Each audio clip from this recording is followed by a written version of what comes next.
We're all leathered up, let's talk about Underworld, Rise of the Lycans.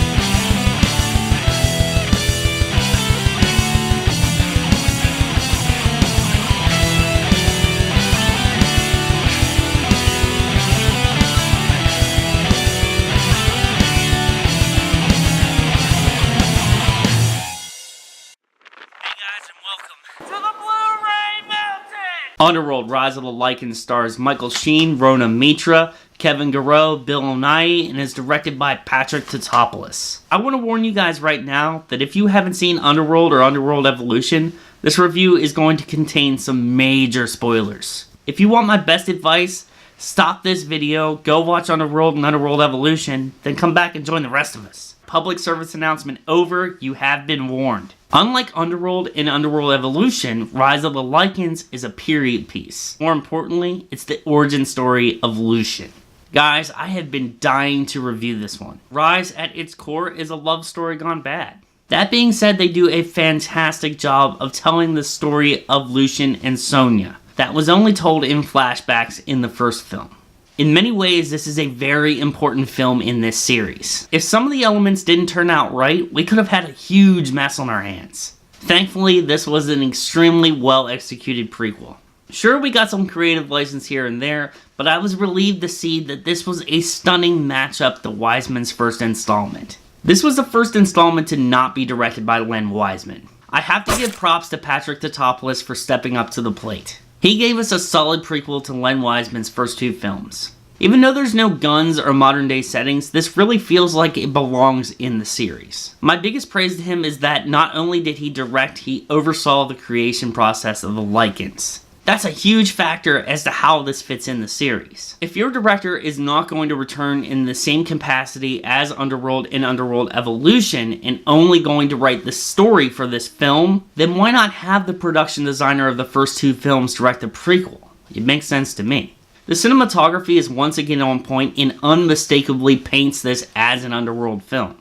The action is as tight as it can be, mixing practical stunts with CGI. The only detriment is that the Blu-ray transfer really points out the flaws. We live in a 4K world now. This stuff is going to happen. I have to hand it to the costume designers because this really blends well with the past. It was nice seeing the vampire armor for more than 15 minutes. Aside from Tatopoulos' direction, Michael Sheen's Lucian is a driving force of this film. I actually saw this in theaters when it was first released, and even back then I thought Lucian was a huge strong point. He was a standout in the first installment, an enigma that I really wanted to know more about.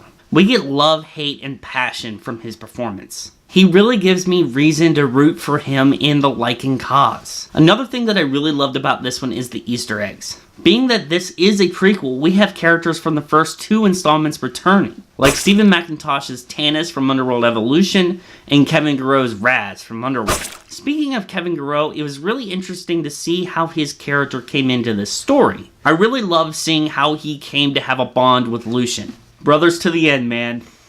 That's pretty metal.